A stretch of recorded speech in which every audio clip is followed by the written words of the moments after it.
Yo, what's up, Sim? Hey, what's poppin' with you, man? How you feeling?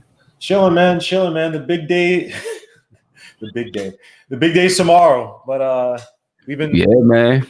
starved for basketball for so long that everybody's this is basically like opening day, even though it's only preseason. But we got a lot to talk about. Interviews today with quickly what Thibs said. Your boy Mitchell Robinson sent out cryptic messages out there. I saw that. Let's get to everyone's favorite player in the league. Your boy Paul George, who just got Serious contract.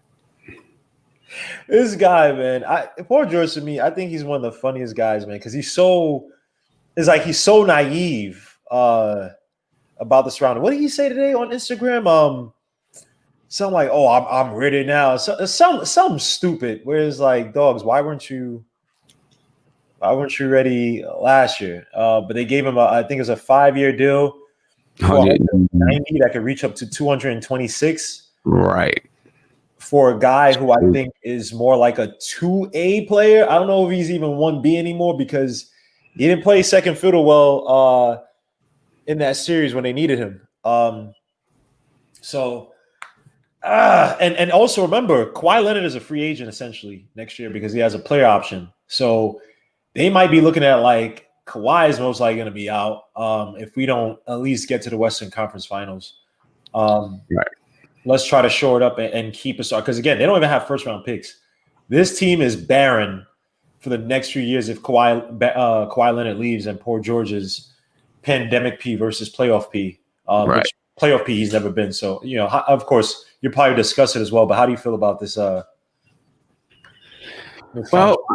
part of it is this: when you put yourself in a situation that the Clippers did, and I guess some teams would want to be in that situation. Maybe if you got two guys and you think you're competing for a championship, you almost don't have a choice but to give them a contract. Because if you don't give them a contract, like you said, Kawhi Leonard is, for all intents and purposes, on a 1-year contract, right? What's Kawhi Leonard's contract? Does he have an opt-out clause? I mean, does he have to opt? Yeah, yep. He has a player option next year. So player option, right? Yeah, he's making golly, he's making a crap load. He is making oh my lord. He's making 36. No, sorry, he's making 34 this year, and then 36 next year. But next year, obviously, again, it's the next year is the player option. Right. So he, for the most part, he's probably going to opt out of his contract. Even if he plans on coming back, he's going to opt out because that's how he can get the most money. Right. But if you want to keep Kawhi Leonard, how are you going to keep him if you don't give Paul George a contract? Yeah. Wait, hold up though. Next year's what did Paul George? Was Paul George going to be a free agent next year? Because there are several free agents who will be available next year. Let me see. Right, but there's no guarantee that you get those guys when you can wrap this guy up and say, Kawhi, hey, we got your second player. We got a player next to you. Now we just got to do this, that, and the third. That is true, but again, well, I mean, I don't know if you heard, but there were rumors that some of the players that were there the year before were kind of unhappy with guys like Kawhi Leonard and Paul George. They felt like they did all the work to set up the coach. I believe allegedly, it was Lou Williams, I think Harold, Beverly. Right. And they had an issue with Paul George and Kawhi Leonard. And so, yeah, again, I mean, they got Harrell's gone, but you still have Beverly. You still have Lou Williams, who figures to be an important piece off the bench. So that team, man, that is they better. I don't know. They need to do some powwows or something because. And do you think the management team already had a conversation with Kawhi Leonard to say, hey, obviously it will just be a conversation, but some kind of assurances that, yeah, I'm going to re-sign. And so they felt comfortable going ahead and giving Paul George's contract, feeling that they're going to have those two guys for, the foreseeable future. Now, the thing about contracts today, though, right, is, teams have proven that you can find a way to move these guys. Even if you give them a large contract and it's not working out, you can find a way to move them. It's a little bit seems to be a little bit different. Now, are there any team options or player options in the contract? I didn't get a chance to look at everything. Let's see. Hold on. Paul. All right, that's not it. Paul George contract. Let me see. I just try to look for option. George had what the hell? Sorry, ESPN has these stupid videos playing. Option. Let me see. George had an option for the that replaced for the. Okay, so it includes a new player option for the 2024-2025 season. So yeah, he's locked in because he's locked in. We've kind of seen poor George. We know that he's not that guy, even though he's still talented as hell player. He'll be what? What is he now? He's his early 30s. Yeah, something like that. Yeah, he ain't going nowhere. And he ain't Chris Paul, right? He uses size. And he's not the most athletic, but he can move. He can create his own shot. Once that starts to wane, he ain't letting go of that money. So, oh man, that's terrible. So there's a player option 24-25 or $48 million, basically $49 million, $48.7 million. Sheesh. This is what Steve Ballmer gets, man. You come in and you want to be the big dog on camp, and you have Jerry West, right? I feel like Jerry West, to me, I think he's the best GM basketball mind when it comes to making. I think he's the best, or at least top 3 in the NBA, right? I think he got pressured by Ballmer to make that push for Paul George, to give up all those draft picks. Come on. Paul George is a good player, but he's not that. You give up those draft picks for AD. You don't give up all those draft picks. Even for Paul George, how he was with the Thunder, when he's with the Indiana Pacers, he ain't that type of player where you give up your future for Paul George. But sheesh. I think they probably would have had a better bet. Because was the AD trade rejected before Paul George? It was, right? The AD trade was rejected by the Pelicans, the initial one to the Lakers. That was rejected before Paul George signed with that team. Yeah, it was. I think so. Yeah, right. I'm thinking the Clippers. The Clippers probably should have went after AD. And if you're going to give those, AD's a more impactful player. To me, I think he was the MVP of the finals. I know everybody loves LeBron, but you watch those finals, AD was MVP of that series. And I think if you snatched him before the whole LeBron thing, before LeBron got in his witchcraft on AD, I think you would have had a better bet. But I don't even know if they would have even had a chance, because I think the league knew he was going to the Lakers. So you think the league was in on trying to get AD to the Lakers? I don't know if they were in on it, but I think how backdoor channels work, right? Everybody was kind of, listen, he's going to the Lakers. Don't even waste your time.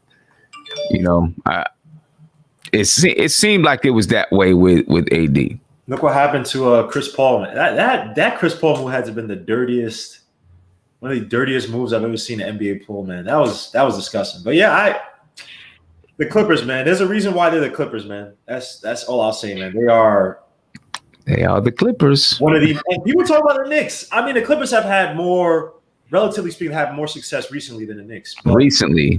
But the Clippers have been doing some idiotic things for years. They literally have a list of their draft picks, which have been some of the worst draft picks of all time, like on that team. I still remember Amari Stoudemire dunking on Michael Olowokandi and Marbury giving that ugly face. I was like, yeah, this is. Oh yeah. Marbury gives that face. Yeah, you're like, what the F was it? But yeah, so good luck to the Clippers, I guess. I don't really care about them, but it was just interesting that he got that terrible contract. But I mean, again, and I think that your boy Kawhi Leonard has like arthritic knees or something like that. Like it's rumored that he has like that's why he doesn't play as much, something like that. There's rumors of him having that issue, and we've seen guys like my dude Brandon Roy who couldn't play anymore because he had no more cartilage in his knee. So we'll see with Kawhi Leonard, man. Yeah, I don't know. Your other boy Kyrie Irving, as you see in the chat we have, he got fined. Him and this guy got fined. Because now he doesn't talk. He talks through social media or whatever he said now, or doesn't want to talk to the media. But now you're hearing the Rockets want KD either rumored that they'll make the trade for Harden if they get KD or Kyrie.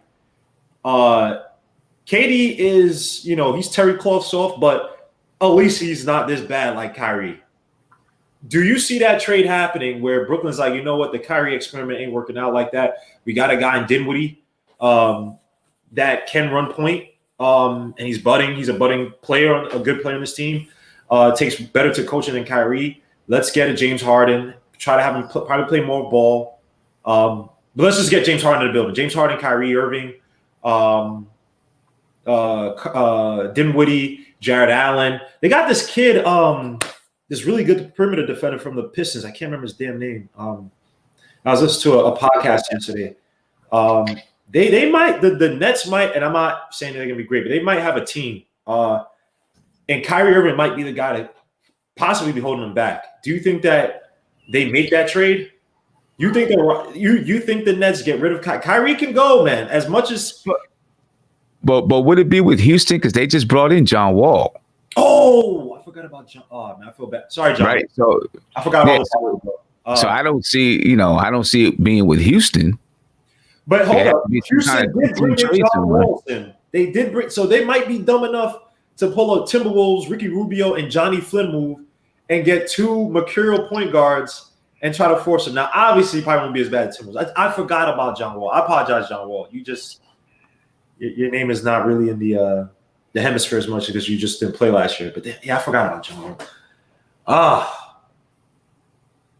Yeah, you can't really flip a guy like because Kyrie got the knee issues and right. So if you're making that kind of move, look, the Nets aren't going to move KD. That's not happening. Nah, they're not.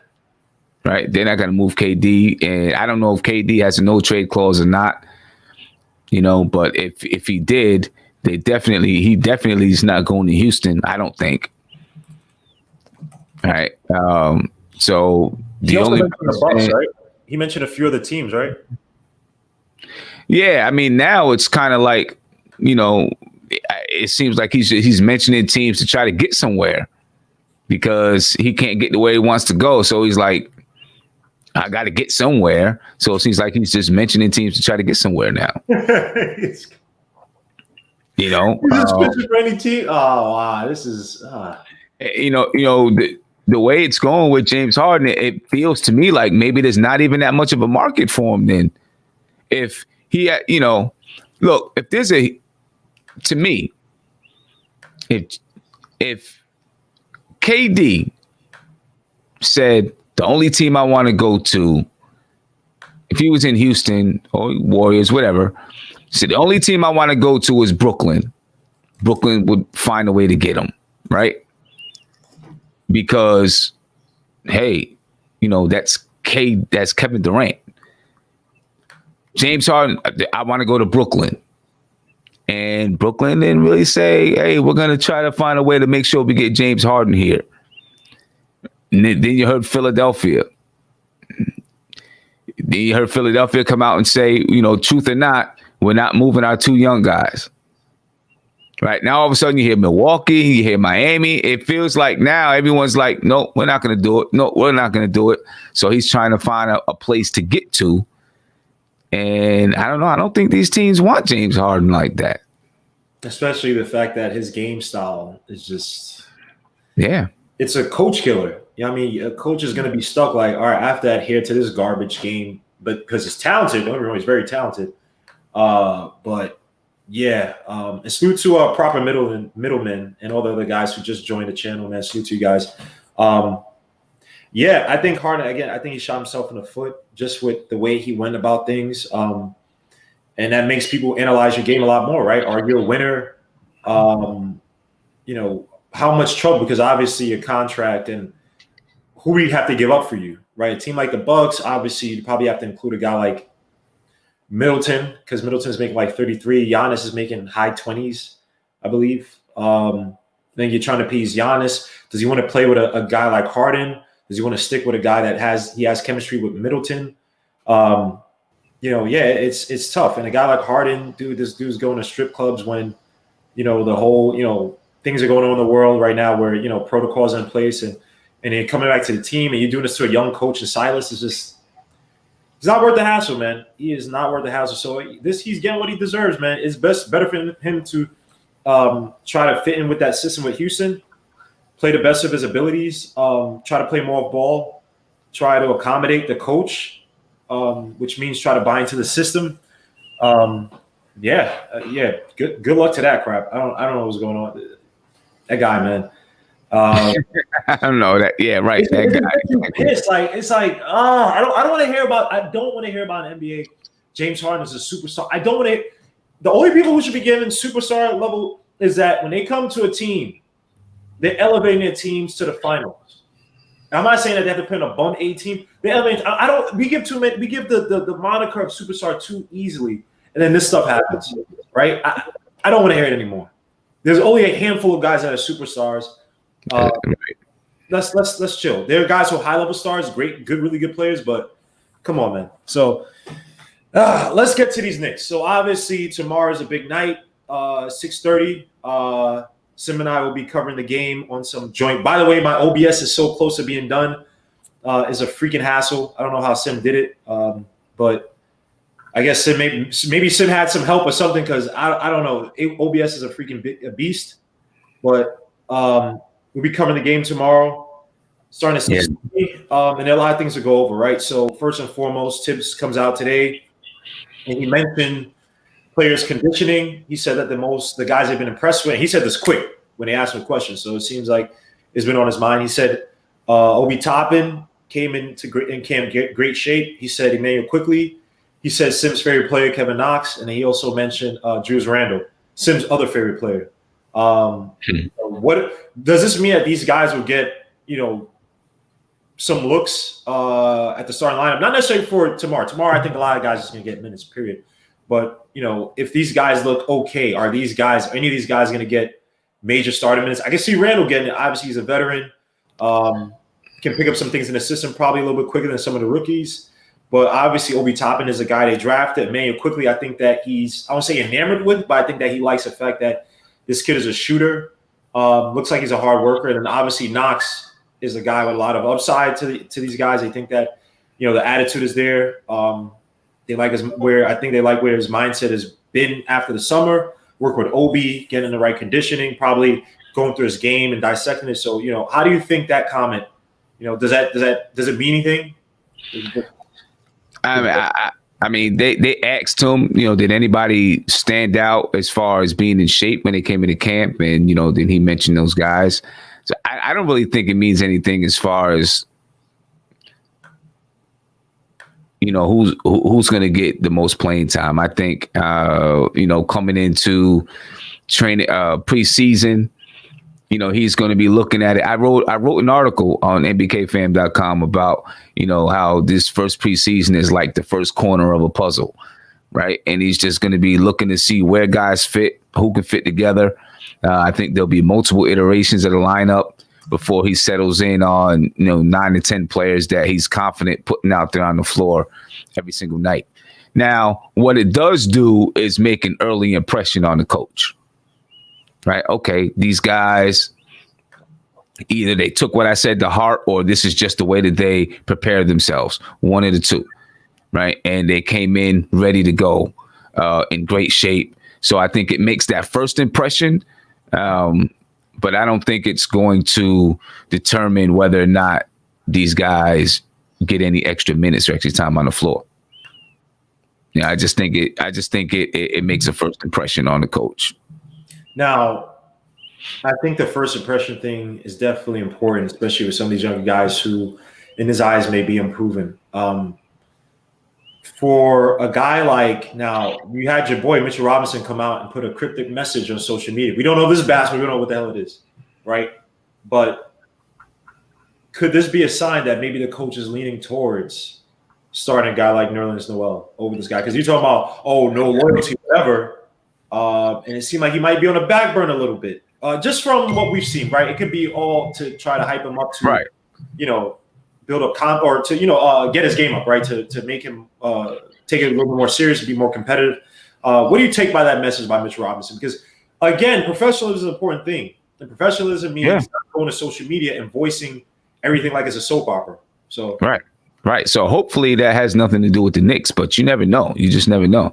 From the outset, from the outset of this season, once they picked up Nerlens Noel, I just had some questions on whether or not Mitchell was going to be that guy, right? Just because Nerlens Noel, while he's not super old, he's 26 years old, right? But he's been in the league for a while, and he's just a little bit more seasoned than Mitchell Robinson. And I just feel like that's what Tom Thibodeau likes, guys that are a little more seasoned to the game. So I a couple of weeks ago, I was still like, Mitch will probably be the starter, right? Right. Because of his shot blocking ability and because of his ability to play defense in the pick and roll and those type of things. But as time has gone and moved forward, I'm wavering in that. And I actually kind of think that maybe he's not going to be the starter tomorrow. That is going to be Noel. He will get minutes. See, and he's going to get minutes. Yeah. I think the lineup tomorrow almost means nothing because, right, Austin Rivers is out, I believe, with a groin injury, right? And I think, and he mentioned today, he said that obviously he alluded to the lineup being expanded for these, preseason games. You got to see everybody, right? Or at least the guys, the main guy, or try to see as much of everybody, right? And so I think Mitch is going to get minutes. Now, one thing Mitch has to do is stand out, especially if he's playing a second unit, because you have to play with the pressure of, okay, I'm not starting, I'm not getting to a rhythm, right? Can you get to your spots? Can you execute coming off the bench cold? And I think that when younger players can stay focused and execute coming off the bench, it impresses old school kind of coaches like Thibs, right? Like this guy's focused, mentally. He does not say he doesn't care if he starts or not, but to impress the coach, to improve the team, to provide impact, it's like, I'm in there, coach. I'm focused, and I think that Mitch Robinson coming off the bench versus him starting and doing good. I think that if he came off the bench and did well in these preseason games or stood out, I think that would speak volumes, right? Because professionalism, focus, there'll be some type of improvement that he'll see, especially coming from last year, from his time, when he saw him at with Team USA. Now, regards to tomorrow's game, what are you looking for from some of our key players? I'm actually just looking to see what Tom Thibodeau has kind of put in place, right? I want to see that the guys are in shape and are going to be able to go out there and run. And it's going to be hard to determine on tomorrow's game, right? I think with as far as them being in shape, I'd be looking more towards that third game because I don't care how good a shape you're in. Once you get into that, once you actually get out there and start playing in that first game, you might be winded in that first game. Right. Because the level of play is just going to be different. And, how you're exerting yourself is going to be a little bit different. So you might see some guys, huffing and puffing tomorrow. But I just want to see at least a framework of what it is that Tom Thibodeau wants to do. Is he looking to try to pressure up frequently? What kind of offense are they looking to run?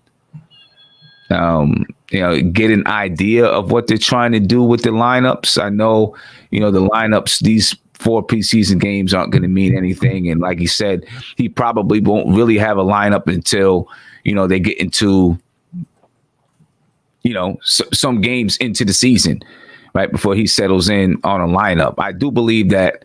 I know a lot of people say, "Oh, we heard that from Fizdale," but I do believe that, he's gonna be a little bit more organized and settle in on a lineup, 9 to 10 guys, and stick with those guys. It might take a little bit longer, and it should, because you just didn't have enough time during this preseason. You had a week of training camp, then you got 4 preseason games, right?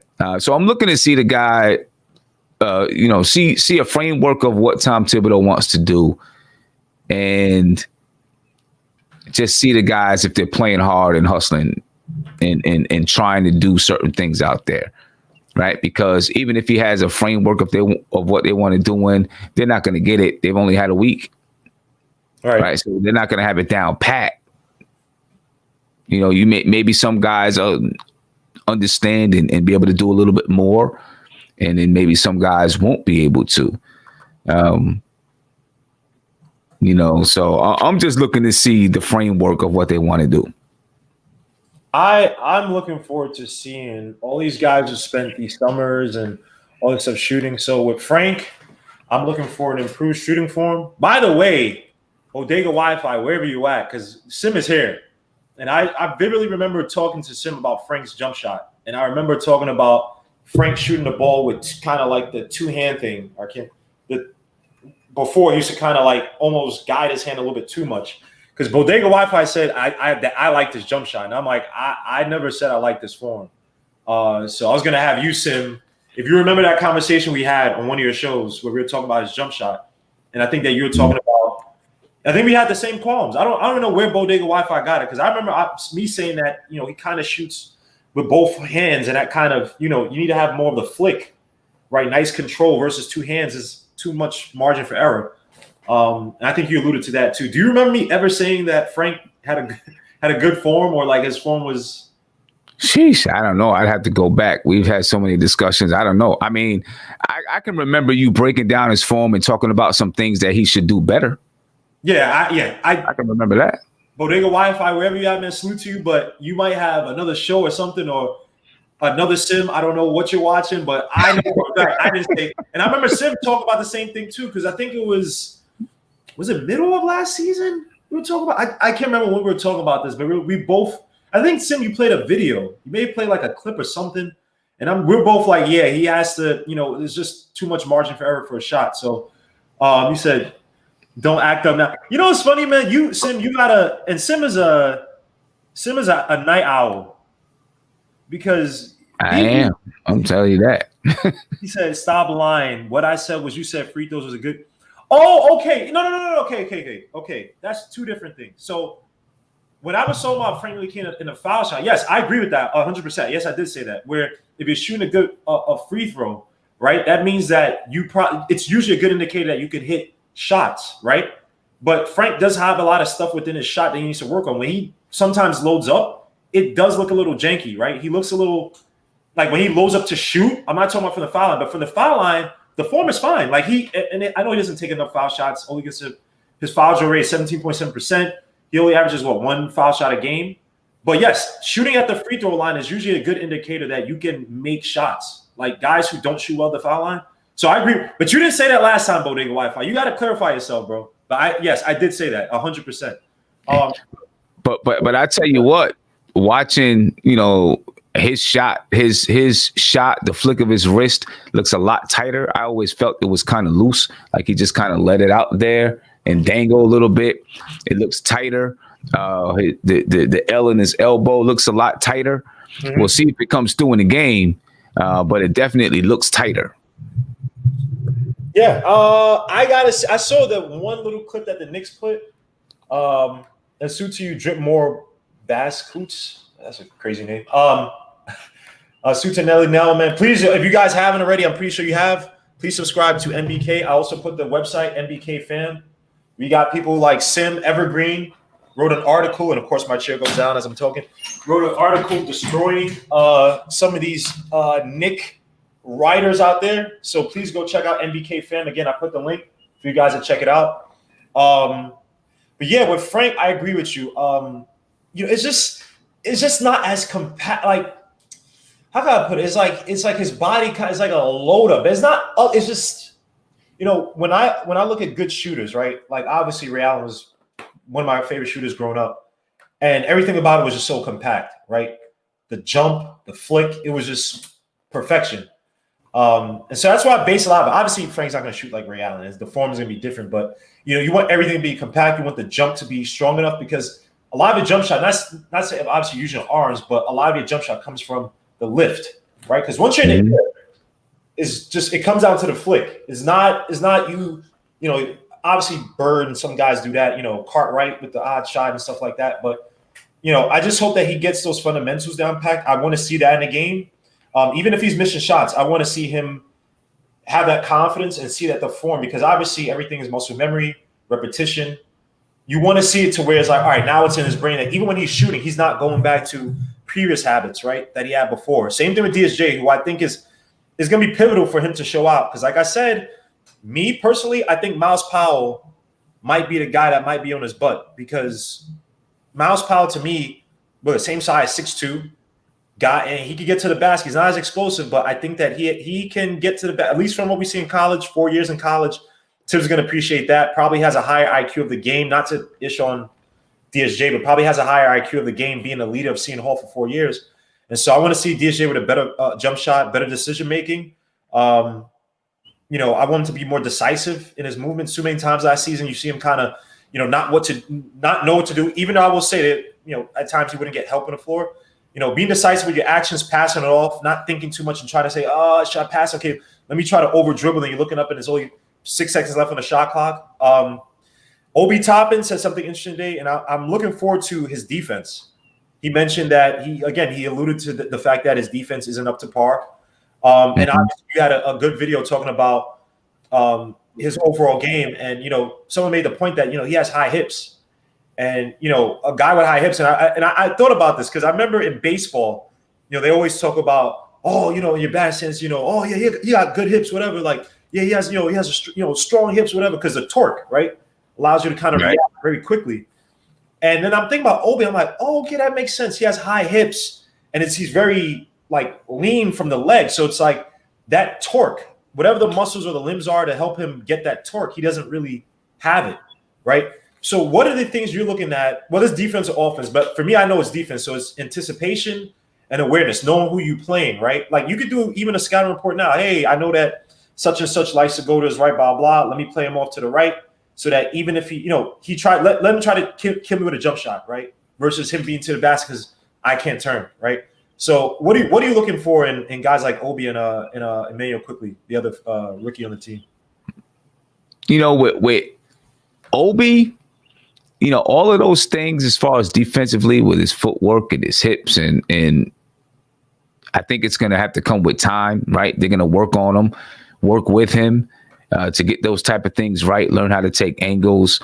When I was looking at the video, he would have his feet, he'd close out on a guard, which, that's going to be tough enough for him. But then he'd have his feet at an angle where he's giving them the lane to the basket. Right. So little things like that, I believe they'll work on. I want to see him just play against the speed of the NBA. Now, how fast are they going to be playing in a preseason game? I don't know. Right. But he didn't get a chance to. None of the rookies did play in a summer league. Right. Where when you play in a summer league, it takes you up a level because you have the best guys out of college coming into the summer league. And then you got some guys from the previous season who were the best guys out of college in that summer league. So it takes you up a level. And then you get to the NBA. I want to see him play at the NBA speed, right? Because even the preseason game is going to be a step up in speed, right? We talk about his jump shot, that he can stretch the floor, which he can shoot it from the NBA 3. But he hasn't shot it with NBA speed or NBA length coming at him. So I want to see that he can do that. Will we see it in the first preseason game? Maybe not. Maybe so, maybe not. I want to see that he can be consistent in making that 3 with, in the NBA, because I think that's a difference. I want to see whatever concepts, whatever Tom Thibodeau has been able to put in, just, look at him and say, does he grasp it right away? Which I think he will. I think he's smart. So I think he will grasp it right away. Are we going to see him come out and be this great defender right away? Who knows? That's all. I'll just say who knows, because they've had since March to work on his defense. So I'm pretty sure any team that had the chance to draft him and, his agents, his people, whatever, said, hey, here's the knock on you right now. It's your defense. Right. So I'm pretty sure he's been working on it since March. Yeah.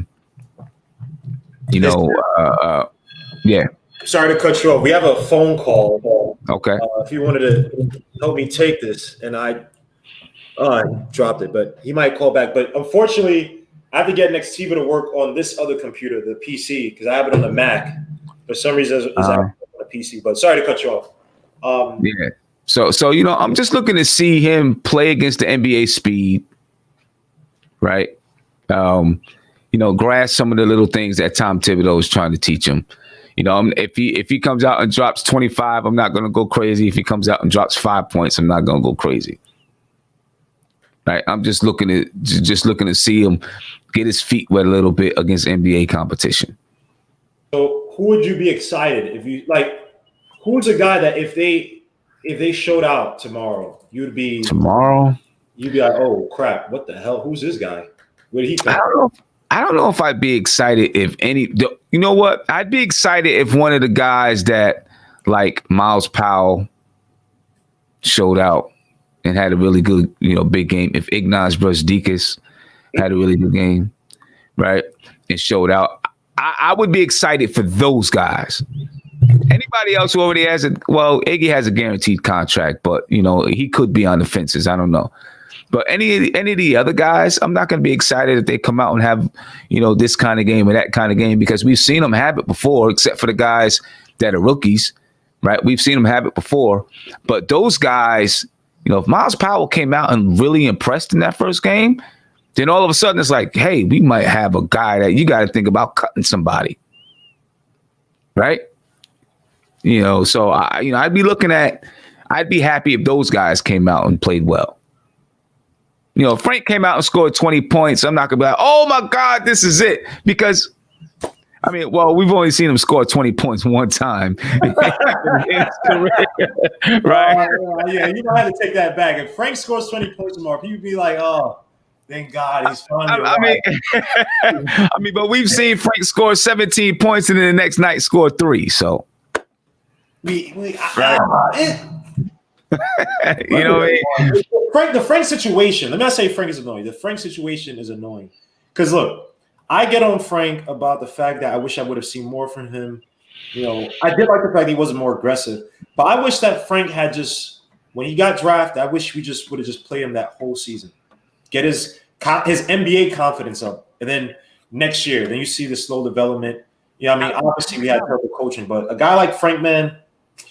Now, it's expedited, right? He has to show up tomorrow, and he's lucky that Austin. Not to say but he's fortunate that Austin Rivers is out, right? Because I think that was his main competition. You got to beat out this 3-and-D off guard, whatever you want to call Austin Rivers type of player, because DSJ is not going to offer that size and length. Elfrid Payton obviously he's a veteran, but I think that Frank Ntilikina, they probably view him differently than how they view Elfrid Payton going to season, especially development-wise, right? Then who else you got? I think Quickly might be his comp. Quickly might play that, in-betweener combo. He's not really a point guard. He's more of like a smaller 2 guard. He can play the defense, 6'8".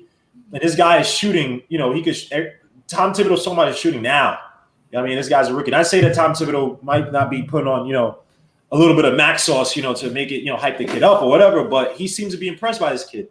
And the kid has come in shape and whatnot, and he's extolling the shooting. So, again, a guy like Frank, man, if Frank could come in, be more aggressive. I think that's one thing with Frank, too. I don't know the system. And He might run the most basic stuff tomorrow or tenets of the system to just try to see where guys are. I don't think he's going to run anything too complicated. But I think Frank will have opportunities to go to the basket, to be aggressive to the basket. I hope he does that.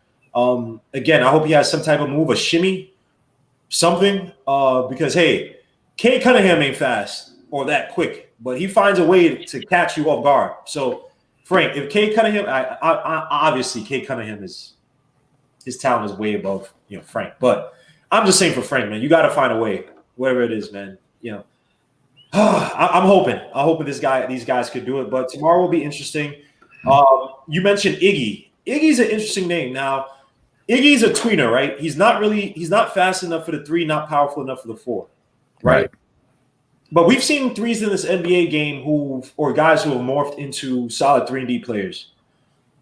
Do you think if Iggy comes out and balls, because there's sometimes where guys that ball in the summer league or preseason and they get cut anyway, right?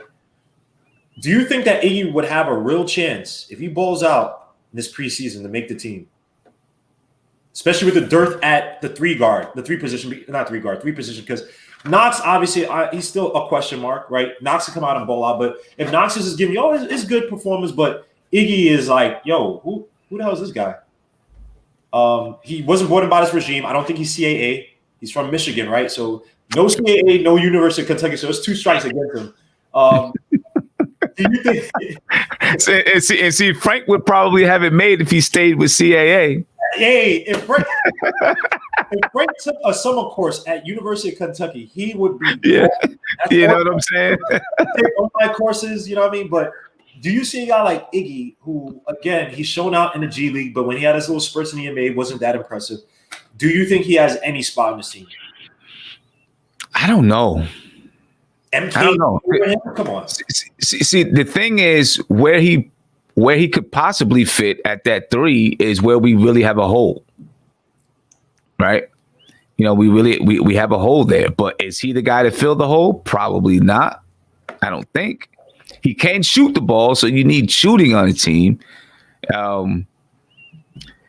I don't know, man. I'm afraid for him, to be honest with you. I'm not gonna lie. I'm afraid for him, to be honest with you, because I'm just not sure. But look, here's the thing. Miles Powell, he was brought in because he's buddies with Obi. Iggy was brought in because he's buddies with RJ. That might save him for another season.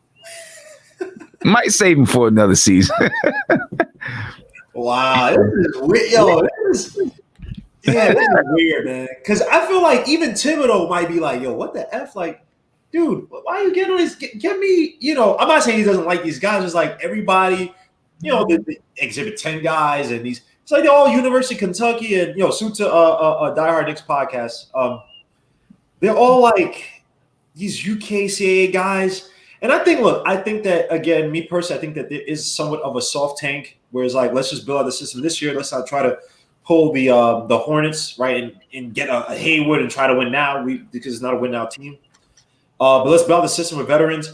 A guy like Iggy, again, when it comes to what you're doing in the summer, it'll be very important because, look, if Iggy comes in, he could be that space guy, hit shots from the perimeter. I don't think Thibodeau is going to look down upon that and say, oh, now, well, we already have what we want. Let's move on. Let's. I think he might look at him favorably if he's able to hit those shots better than anyone else. But again, it is tough. We have so many freaking guys. But this is what I love. This is what I love about this right now. This guy's brought a lot of, these Exhibit 10 contracts, Skylar Bissier, MKG, the Amari Spellman. Obviously, they cut Jacob Evans, but they're bringing on guys where it's like, look, this is going to be, you got to fight to be the cream of the crop.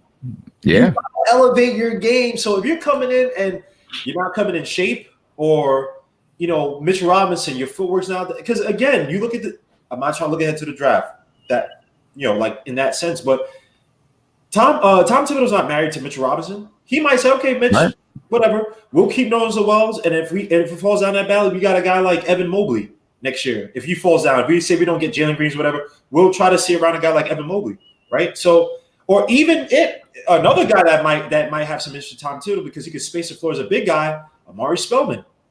Right. I'm kind of pissed I didn't hear that this guy came. I'm not hearing about this guy coming in yoked up because again he had weight issues. Guys like that, for a guy who's talented, he could space from the outside. I know he only averaged like two shots from the perimeter last year, but again, you look at these guys as like, why aren't they playing? And if it's something like your weight issue, you should be vegan. You should be working out. You should find every way to make sure that you come into shape and you're ready to play, because it doesn't make sense that you're that talented and for what you are, where the NBA is going, where big men are spacing out the floor, that you can't have an impact on the floor. It just doesn't make any sense to me. So some of these guys, man, look, I doubt this happens, but if MKG came in with a jump shot, I'm just saying, you better watch out. See, here's the thing with MKG, because he is such a defender. Tom Thibodeau might be like, hey, you know what? We can use the guy. Let him come in and play defense in certain situations or something like that. There's a lot of guys out there, and there's a lot of guys on the team. Right. Or that could potentially be on the team. There's only so many guaranteed contracts, but there's a lot of guys you can waive any guy you want. Right. So Iggy makes $1.7 million or something like that. They can waive him and it's not going to do anything if they waive him. Iggy makes, if I can find him, he makes $1.5 million. Then there's a team option for $1.7 million for 2021, 2022. It's nothing to waive him and bring in somebody else. Mitchell Robinson, he makes 1.6. There's a team option for 1.8. Right? I doubt that they would waive Mitchell Robinson. They would look to trade him if they wanted to get rid of him. Mm-hmm. If they felt that was the way to go. Right. But all of these guys, there's no guarantee. So, yeah, you're going to have to come and bang it out in practice and in camp, which hopefully they did. And guys down at the end of the bench right now, there's only one guy that we know is definitely at the end of the bench. Everybody else we're not sure about. Right. You got Randall, Barrett, Frank, Burks, DSJ, Nerlens Noel, Obi Toppin, Kevin Knox, Reggie Bullock, Austin Rivers, Emmanuel Quickly, Ignaz Brazdeikis, right, Mitchell Robinson. Out of all of those guys, the only guy you can say for sure is likely at the end of the bench is Iggy. Right now, who's the 14th guy, the 13th guy, the 12th guy? We don't know yet. It's hard to say who those guys are. Emmanuel Quickly, maybe you look at it and say at this point, he's one of those, maybe he's the 14th or 13th guy, but we'll see how he looks. But, look how many guys ahead of him have 1-year contracts. He could be moving up the chart quickly. Almost everybody on this team has a 1-year contract. I apologize, Sim. And I heard everything you said, but someone just caught me off guard real quick. Your boy Real King just said Naaman from the Wire. Oh, he is it. Oh, crap. What happened? Yo, Julito McCullum. Yo, salute. I didn't even see. Oh, I see. Wow. I see it. Wow. That's what's up. I didn't even see this. Well, I apologize. Yo, first of all, The Wire is my favorite show, bro. Ah, man, that's what's up. I still think, first of all, Weebay is one of my favorite characters. You know what I'm saying? You should have gotten smacked up by that little kid. What was that little kid's name? Oh, the one who shot oh my gosh, the one who shot Omar. The one who killed Omar. Yeah. Big shout out to you, man. We appreciate you, Julito. We appreciate you, Julito, man. He said he checks out all of us, so that's what's up. Yo, Julito, anytime you want to come on, man. When we having guys coming to the chat on StreamYard, Sim Show as well too, MBK. Well, let me not speak for Sim because Sim he uses Zoom. He's fancy, but anytime you want to come Ain't on, nothing fancy about Zoom, but I know. I just don't know how to freaking use OBS and all that stuff, so I'm kind of mad. But yo, Jalito McCullum, man, Sutu, man, damn, man, that was crazy. Apologize. Yeah, Of course.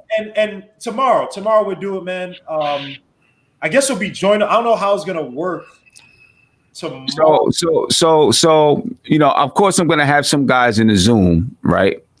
And we might have to get on at 6:00 and really kind of figure it out because I'm able to, like, for example, right? I could take right now and bring across the screen because I'm broadcasting myself through OBS to you. Right. So I can bring across the screen. I could bring across the screen like a video or something like that. Because of the way that I'm broadcasting it. Mm-hmm. Right. So it's possible for me to if we have, because I'm gonna have some guys in the Zoom and if we're all having a conversation and someone said something, I could bring them across your screen as well. Okay. You know what, Sim? Screw it. Because my OBS is not the prettiest, right? I still have some stuff to do, but it's functional, right? So I can go online. I could do like a show from YouTube.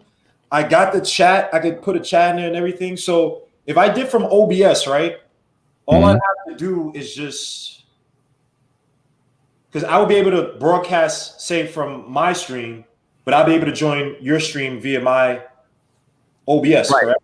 So well, actually, like if you're gonna bring your StreamYard into your OBS, say you're gonna do that, I can join your StreamYard using one camera, and then I got another camera that I can be on, like my regular stream, and I could just switch back and forth to say, okay, we got Guillermo here, or okay, cool. Oh, how you do with a Zoom, right? Yeah. Yeah, similar to that. Like the way when we were interviewing John Wallace, right? Mm-hmm. You had it on yours, I had it on mine, but we were using StreamYard. Got you. Okay. So it's ways that we can do it. Ways we can do it where I'm still on your screen and I can bring some of the other guys on your screen if you want to talk to them or something like that. Yeah, of course. Because I know who's Mark and Evergreen. I got Tony, Josh hitting me up on IG talking about, yo, man, I got to argue sometime. I'm like, Josh, you're not ready, bro. There are levels to this, Josh. Like, I watch our shows, I'm like, Josh, like, that was a terrible point, bro. I remember Evergreen was like, yo, everybody back off Josh. That's my dude. I'm a killer. I'm like, damn. Right. Bro. Oh, Josh, let me tell you something, Josh. It's not that I'm a contrarian. It's that I'm a prophet. So I see things. I can see the future and tell you know what I'm saying? You come on, bro. You got it. Like there are levels to this. I'm gonna help you out, Josh. I got you, Josh. I'm gonna take you under my wing, Josh. It's okay. Don't worry about it. The season will start. Yo, but salute to Julito, man. Wow, that's crazy, man. I apologize. Yeah, that's what's up, man. Nah, that's all good, man. That's what's up. That's dope. Yeah, we definitely have to talk to John Wallace again, man, because that was a fun interview, man. He definitely probably have some good insight throughout the season. Definitely need to tap into that resource again, man. But yeah, tomorrow I'm just excited for everyone's form, man. I want to see if these guys truly improve their form. I don't care if you score points. I want to see your decision making. We have to step up in levels, man. And you got a guy like Tom Thibodeau, who again is a X is an old guy, but I think that again he's one of these guys who's open. He's like the partially anti George Karl, where George Karl's like, yo, you're gonna do this, and we're not gonna argue over. You're gonna do this. Versus Tom Thibodeau is gonna find what works best for these guys. And someone made a good point. I think it was Kevin Wright yesterday on Blarn's Tears. Please, guys, go subscribe to Blarn's Tears. He's gonna be on tonight, 11:45. I gotta find a way to sleep, get enough sleep, because literally I look up and it's 2:30. I'm like, yo, dogs, it was just 12 o'clock, and I'm here fighting with these guys. But go subscribe to Blarn's Tears. The channel is growing. He's almost at 700 subs, man. So yeah, man. And Kevin Wright was talking about why do we have to fit these guys into a role? Because I was saying that Tom Thibodeau might look favorably upon some of the younger players, right, who can fit a role and execute in that role, right? Versus, Kevin Wright was saying why don't we find the guys who complement guys like RJ and Knox better? And in my mind, finding the guys who complement our young players is one thing, but I think Tom Thibodeau's going about the other way, where you have to have a system, yes, that tries to play to some of these guys' strengths, but let's have a system so guys know a defined role, right? So there is, okay, you have to work on this to get better. Once you do that, okay, now maybe we play a little bit more ISO, we play a little bit more to your natural abilities that may fall outside the system. How do you feel about how, Kevin's perspective on that? See, I think that for this team here, here's some things that Tom Thibodeau said early when they first started training camp. He was talking about the talent disparity between the Knicks and other teams, right? They don't have the same talent level.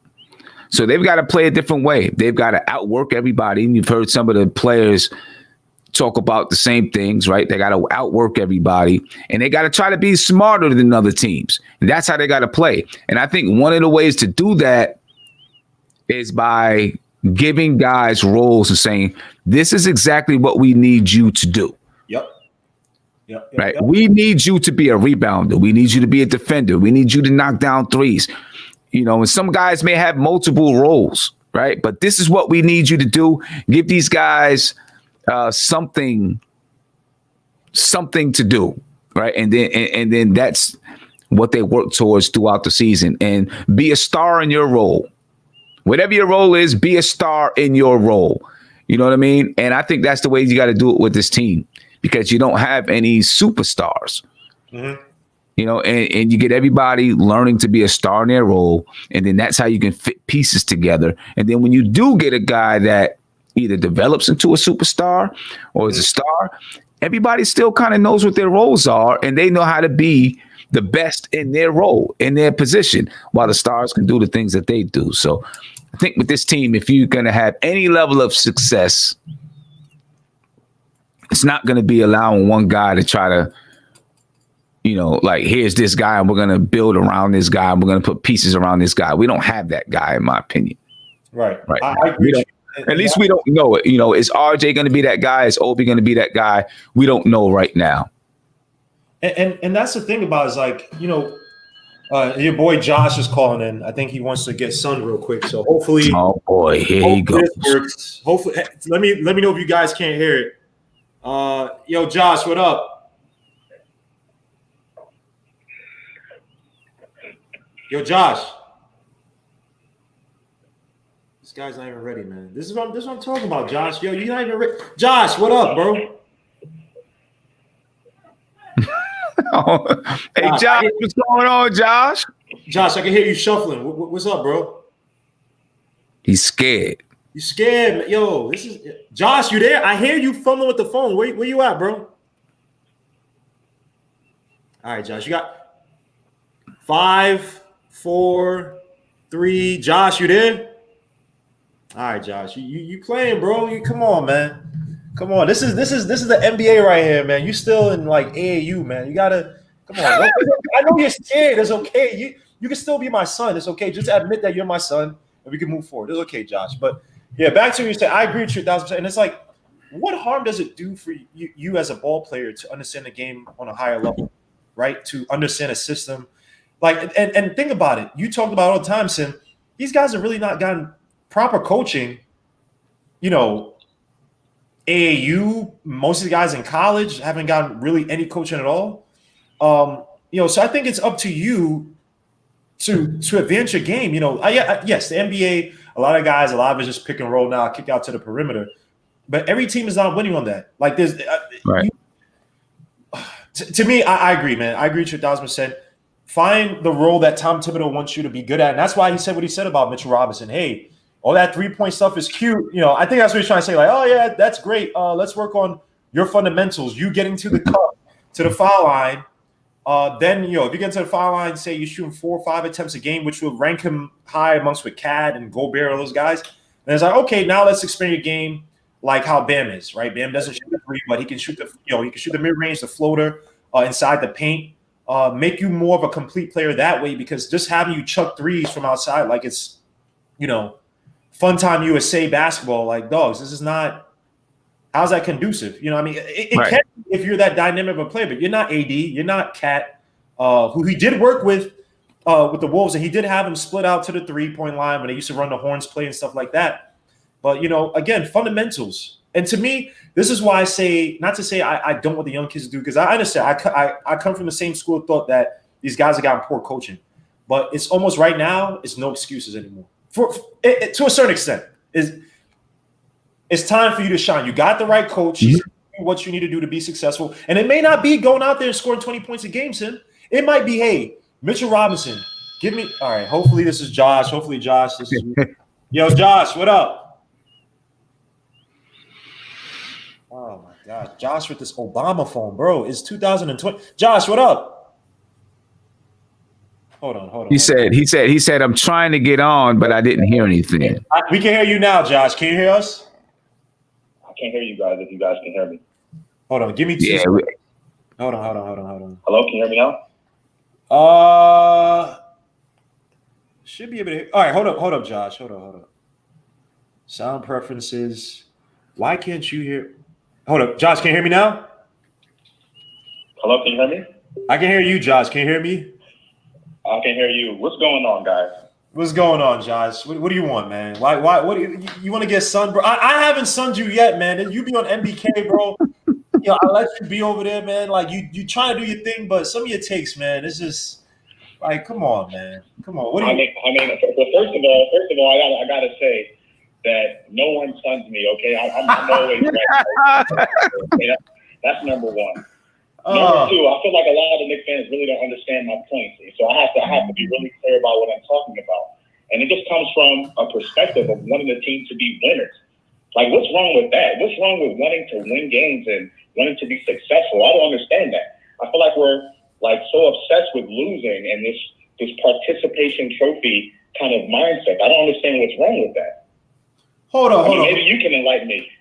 Wait, in what ways do you think? Well, at least from like me, like in what ways do you think that I want to lose? I want to win badly. I'm not giving these kids any more excuses outside maybe the rookies and stuff. Like Frank Ntilikina got to give me, 2 or 3 corner threes a game. You know what I'm saying? Like DSJ got to give me way better decision making, be more decisive on the ball, better facilitation, and a better form in his jump shot. I got killed for the way I was criticizing Randall with his not passing out of double teams. You know what I'm saying? Like I don't give excuses to these guys. I want to win badly too. Even RJ Barrett. Go ahead. So you agree with me then? Wait, so what's your main point with regards to the Knicks? Well, my biggest point is like I want the team to be held accountable. And if we're going to talk about building around RJ Barrett, making him the focal point and putting pieces around him so that the team can succeed, I want to see how RJ Barrett makes the team better and makes the players around him better. Okay, I agree with that. That's what I'm saying. The weird thing about is that, Go ahead. No, I was gonna say with RJ Barrett, like I don't even think it's necessarily them.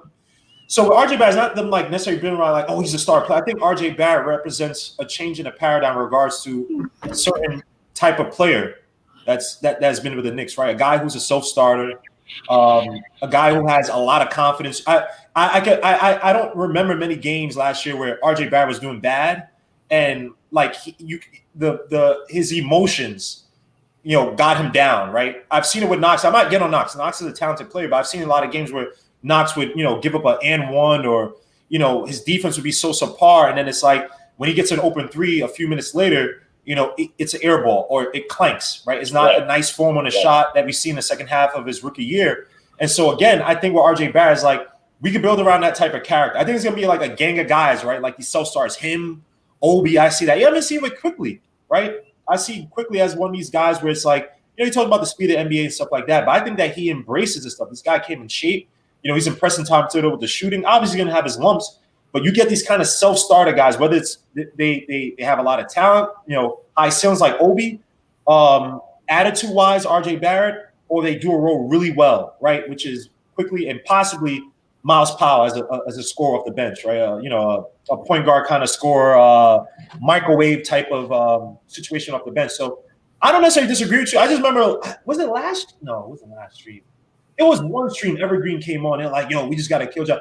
Now I will say, on NBK, you got a lot of guys who, if you say anything bad about Frank, DSJ, or Knox, they will kill you. So it's just like you can't win with certain guys, right? And Sim allows that to happen. He allows the chaos to happen.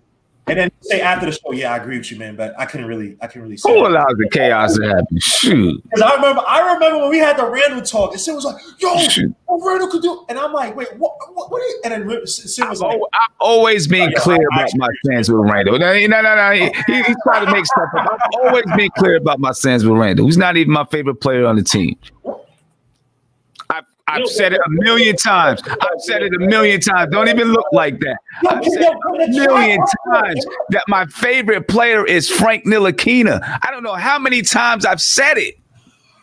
You can go back and look at a million videos. He's never been my favorite player. I've always said if they trade him for a good whatever, cool. That's fine with me. I just don't like the way people try to place the blame on one person. And when he's gone, Jack Peters don't know what he's talking about. When he's gone, it's going to be the next guy up, right? Well, hold up, Josh. Wait, Josh, hold up. Sim was trying to say something. My bad, Sim. Look, when Randall's gone, it's going to be RJ. Watch. I can guarantee you when Randall is gone, the next scapegoat is going to be RJ. People are going to say, oh, why is he only average 2 assists a game? Why is he not doing this? Why hasn't he done this better or that better? I can guarantee you he's going to be the next scapegoat. I do not. When I look at RJ Barrett, right, and fair enough, Knicks fans do that. When I go at Randall, and I've given Randall credit, even though someone doesn't say I did with the rebounding, because I did mention rebound. But as I said, when Randall's in a deep post, I have no problem with that. He's shooting 67% right at the rim where he can just do the bully move, go up. And I'm not saying he can't even extend his game because I think from the left corner 3, he's shooting like fairly well from the 3, right? Left corner 3, I think right corner 3 is like terrible. So again, it's just when he plays out of his strengths. And yes, he was asked to do certain things with Fizdale. But to me, Randall, I think there are more things going with Randall versus RJ. Now, RJ Barrett's more of a 2 guard, so I don't even expect him to pass. Right, and RJ Barrett does have to improve his execution at the rim. Shooting 40-something% of the rim is not going to cut in the NBA if you're a slasher, right? So I'm gonna get on RJ too. The only thing is that when you're a rookie to me and you're showing the aggression and assertiveness, right? I don't mind that because you're a rookie. Peyton Manning, I go to the 28 interceptions. I want you to make mistakes your rookie season. I just want to see you make those mistakes and be aggressive. Yeah. I'm not even saying anything bad about RJ. I don't care what mistakes he makes. I like RJ. I'm just saying for Knicks fans and Jack Peters, I'm just joking with you. I ain't mad at you, bro. I'm just saying he's going to be the next one that is going to get ridiculed. I can guarantee he's the next one, right? You know why? Because Obi is the baby now. Oh, my Lord. Obi's the baby. So as soon as Randall is probably by the end of this season, he's either going to be, maybe they don't re-up his contract or whatever. The next one is going to be RJ Barrett. Well, I just don't like when people try to blame everything on one person. To me, it's just preposterous because it's a team basketball game. You know what I'm saying? So there's no way that one person is the problem for the entire team. But that's what Knicks fans do. They pick out one person and they say, he's the reason, he's the problem. Then when that guy is gone, they pick out the next one. That guy is gone, they pick out the next one. That's what happens. So what about year. Wait, Sid, can you hear Johnson? Yeah, it was with Patrick Ewing. It was Patrick freaking Ewing that people complained about and cried about. He got booed in the freaking Garden, bro. Patrick Ewing, the legendary Patrick Ewing, got booed in the Garden. He was to blame when he was the guy on the team. Patrick Ewing. Now, I will say this, Sid. They will do it. If you are the best player on the team, you will get extra criticism. So I'm not saying it's good to boo your star player. I'm not saying that. There are people who are just delusional and they're troll, whatever. But if you're the star player and they see you struggling, right? You have to admit, hey, some people just get frustrated. Like, damn, Pat, hey, execute. Why'd you miss that layup against dunk the ball instead of trying to do a freaking a finger roll. I'm just bringing up random stuff. If you're the best player, you're gonna get criticized. But again, that criticism, when you're doing good, it turns into high praise, maybe even overpraise for some of these guys, right? I mean, Charles Oakley is a legend for the Knicks, and if you look at his career, he's not a prolific player by any stretch of the imagination. So, to whom much is given, much is receiver, whatever the hell the damn quote is. To whom much is expected. Sorry, what did I say? Dessert? Whatever. True. Josh, but this guy Josh messed up my whole intellect, man. But Josh, what did you want to say? My bad, Josh. I didn't mean to cut you off. No, so this is just basically going off what Sim was saying. He's saying that there's always going to be somebody to blame, and it should be that way. It absolutely should be that way. And if you want to talk about once Randall leaves, RJ is going to be the guy. People did the same thing with Fizdale last year. They blamed Fizdale for the lack of development of the young kids and everything like that. He was scapegoat for a horrible run. But what I'm saying, Josh, is how can you? Josh, that blame. He was a scapegoat for that. Hold up, Josh. Sim want to respond to you. What I'm saying is, if Randall is gone, right, and RJ is here, how can you sit and say, yeah, RJ is the reason why we're 25 and whatever? He's the only reason. When it takes an entire team, he can only play. I mean, if he's averaging 25 points and the team averages 100 points a game, he's only scoring 25% of the points. There's other players on the team that do. It just is ridiculous to me that you can look at one player and say this person is the sole reason why this team is garbage. Yeah, I don't believe that. I don't think. You know what I'm saying? I mean every player on the team plays a role in the team being good or the team being bad. But with Knicks fans, we tend to pick one guy that we want, like this year, Obi's going to get a pass. No one's going to, he's going to make a lot of mistakes and he's supposed to. People are going to be like, all right, well, da-da-da-da. People are going to start looking at RJ a little more critically. And then I'm telling you, as soon as is gone, it's going to be RJ. And every little thing that he does is going to be scrutinized. I actually agree with Charles B. Charles B. He said the next land is never a Knicks draft pick. It's always someone via trade or free agency. That's true. Because look at it. We don't really get on Frank, Knox, or DJ wasn't drafted, sorry. But we don't really get on our draft picks like that, man. And that's not to say, again, I agree. They did not have the development. I'm not giving them all the blame. But we don't really say, man, if Frank was a better player, you know what I mean? If Frank knew Donovan Mitchell production, maybe this team would be in a better place, right? Because we don't. I disagree with that. I see all day long that we got to trade Frank. You go on Twitter. But in terms of the team's inability to win games, their level says, I agree with you. And I've criticized Frank too, but people do not say, I agree with you. People say Randall is a reason why the Knicks lost, which I think is absurd. But people don't say, damn, if Frank was Donovan Mitchell, maybe the Knicks would not be. I never hear that comparison. Or in that. I don't know. You got to get on Twitter, bro. They be smacking Frank, bro. They be smacking Frank. I be sitting back looking like, damn. Why do you think Tony Parker came out and said what he said about Frank? What did he say about Frank?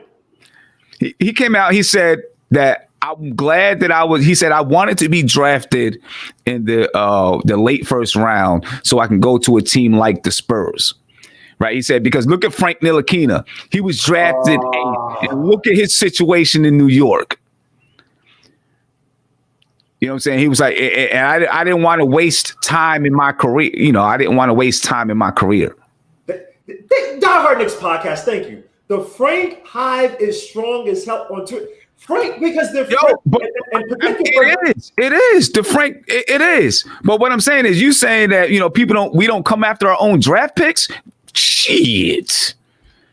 Kevin Knox gets it. Frank gets it. That they blame the team's lack of success on those individual players. Yes, they do.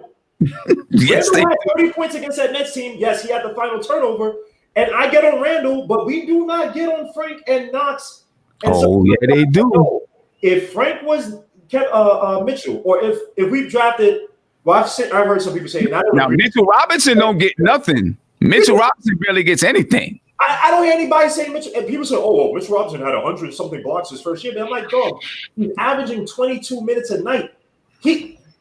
for a guy who's so prolific, right? 9 and 7 and 22 minutes. Why can't he get 35 minutes where you see him in double digits of both points and rebounds easily if he had 35? He needs to be blamed as well. So again, I'm not giving excuses. I have to agree with Josh. Maybe Josh is watching my stuff and trying to steal from me because I've been saying the same thing. I'm not giving these kids no slack. But Josh, what do you want to say before we head out of here? Well, I'm just saying, I'm not asking for anybody to get slack.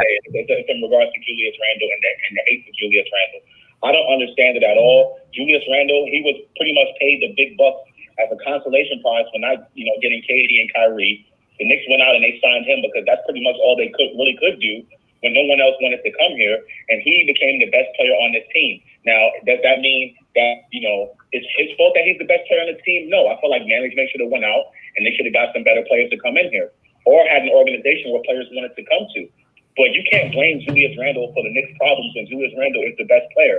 When the game is on the line, the ball goes to Julius Randle. And we're hoping that RJ Barrett is going to develop into that player. But if he is going to develop into that player, I want to hold him accountable.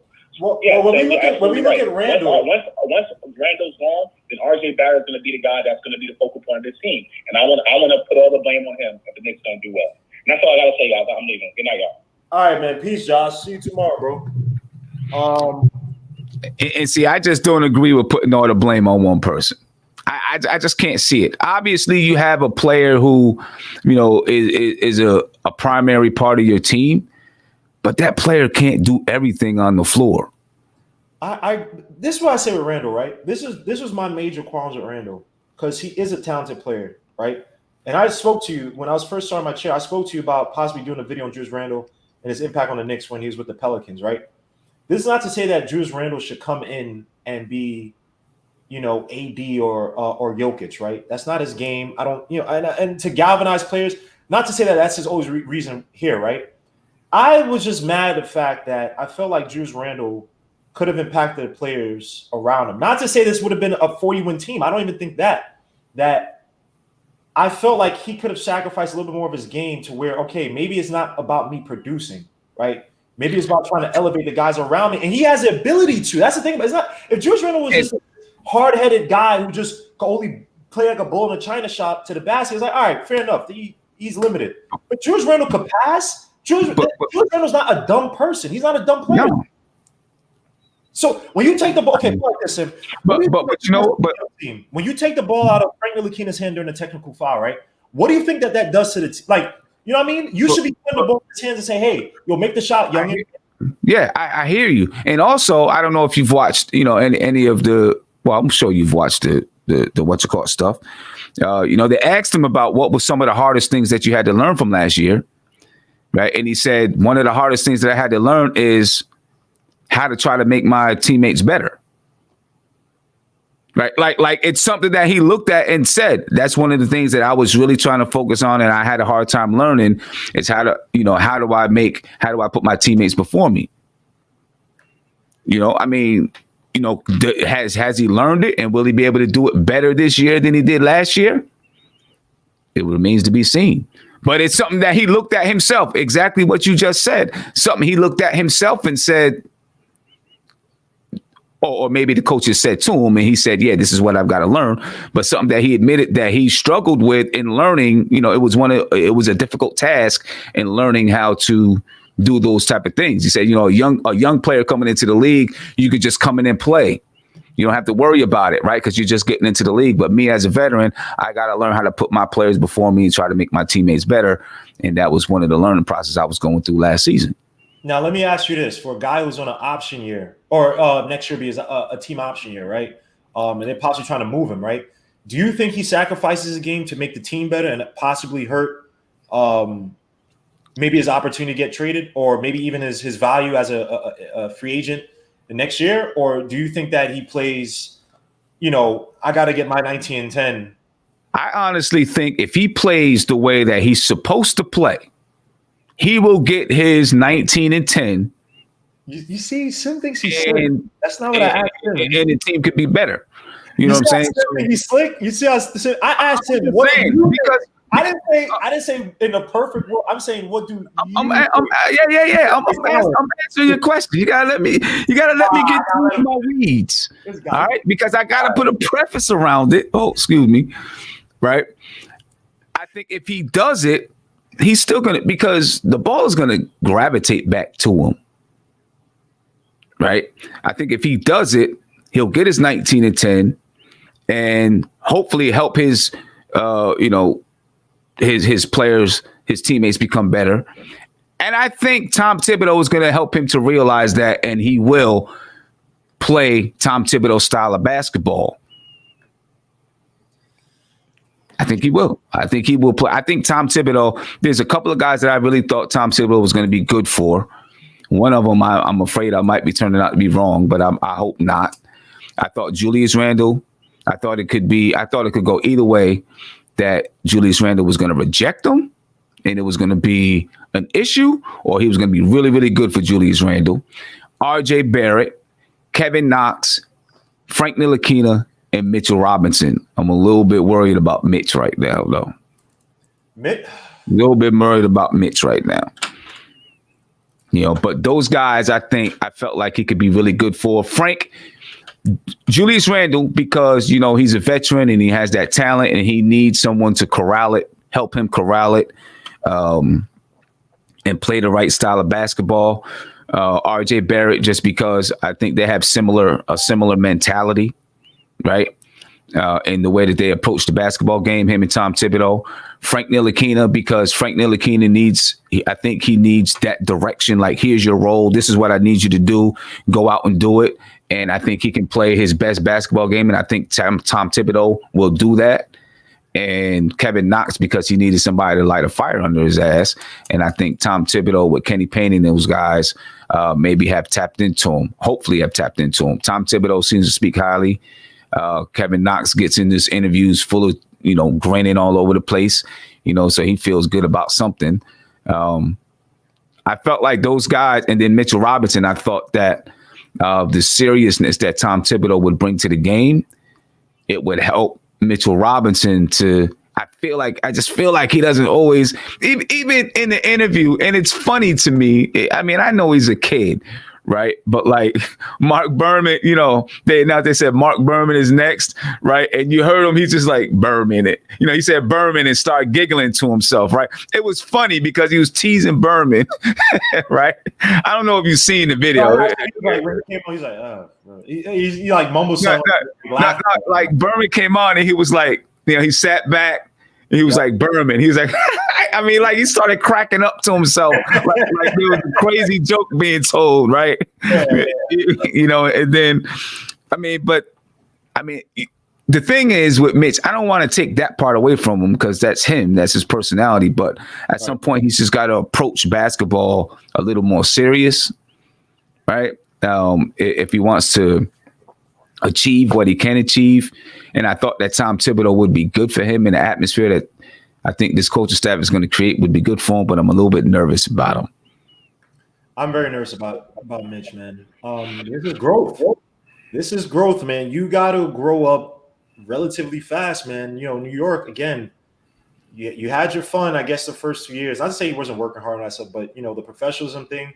And look, your actions, it's NBA karma, man. You come late to a freaking a Team USA invite, you know what I'm saying? And you don't take that seriously. Guys would kill for a Team USA invite. At least back when we knew about it. In '92 Dream Team, you know what I mean? Isaiah Thomas, till this day, hates Jordan, partially because what happened. You know what I mean? When you get an invite, even if it's to be a practice, whatever it is, you take those things seriously. But guys, man, salute to all you guys. Julito McCullum, a.k.a. Naaman, a.k.a. the only guy on The Wire. This is why I love The Wire. Naaman was a guy that was supposed to be for the streets, and he was the only guy who actually made it out. Because remember, not Bugs. Bugs was what's the name's brother. Chris became the new Omar as a stick-up kid. Dookie, I can't watch the last episode where you see him shooting up. I don't cry. There's only a few like things I'm just like, I can't watch that. And who was the third? Who's the other one? The kid who stole cars. I don't know what was his future, but Naaman was the only one who made it out. Damn you, Naaman! And the other dude got sent to the group home. The one who used to live in the Forza with his Forza mom. Yeah, Bunny got named off the streets, but the other dude, he got accused of snitching, and then he got they put him in a foster home, and then what's the name came back? The dude always smokes cigars.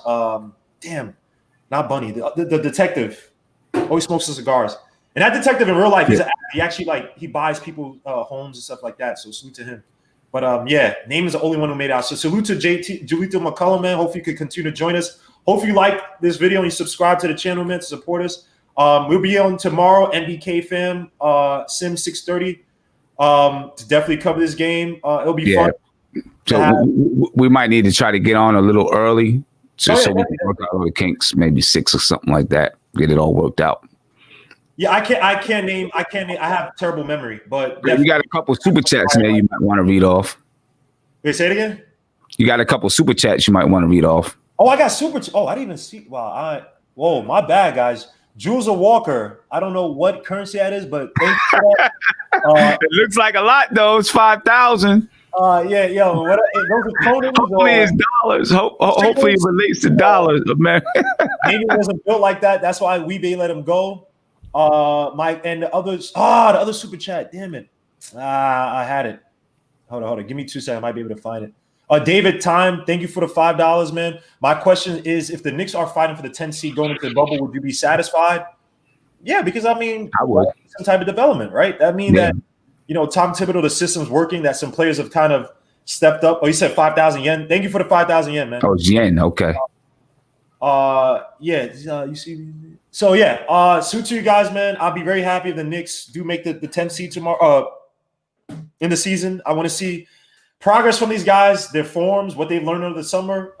Knox, lower body strength, footwork, defensive anticipation, being more confident shot, DSJ, be able to facilitate, move the ball around, be confident when he's moving and more decisive.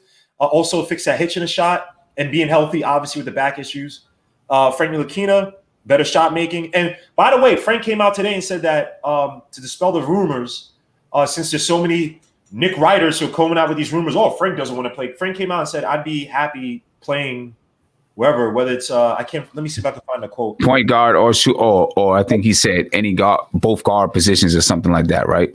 Right. So again, let's stop, big up to all the channels out there and all the writers, but I think that we have a little bit more integrity with some of these, because again, I'm not saying these guys need to be babied, but if you are a player and you're hearing all these rumors, especially if things you have not said, it can be very disheartening. You can, some players might be like, screw these fans, man. I ain't going to go out to appearances. I ain't going to be nicer when I see people, man. Screw these guys, which is, some people call it childish, but, if these guys aren't saying this stuff, let's not push these rumors out there for these guys, man. So salute to you, man. Salute to Sim, man. Hit the like button, subscribe. Also comment in the comment section. I work on a computer all day, so I'll definitely be there to school you guys. So please be active in the comment sections. Subscribe to MBK. MBK got the MBK fam site up. Please go to the channel, to the website. There are a lot of articles. My boy Evergreen had an article killing some of these guys in the Knicks for Clicks atmosphere. So go support. We had diehard Knicks in here, man. We had Coach People in here earlier, man. We got Blarn's Tears at 11:45 tonight. Definitely going to be on there arguing. Kevin Wright won some of this, so I have to scoop Kevin Wright again. But guys, please join us, support these channels, man. And we'll see you tomorrow, man. So salute, peace. All right. My bad. One more thing. Rest in peace to Tiny Lister. He just passed away at 62. Rest in peace to Tiny Lister. If you guys don't know, that is the ever famous Debo from the Friday movie. Great character actor, man. Salute to him. May he rest in peace. God bless his family. But until then, see you tomorrow, man. Peace, salute, and God bless. See ya. Peace.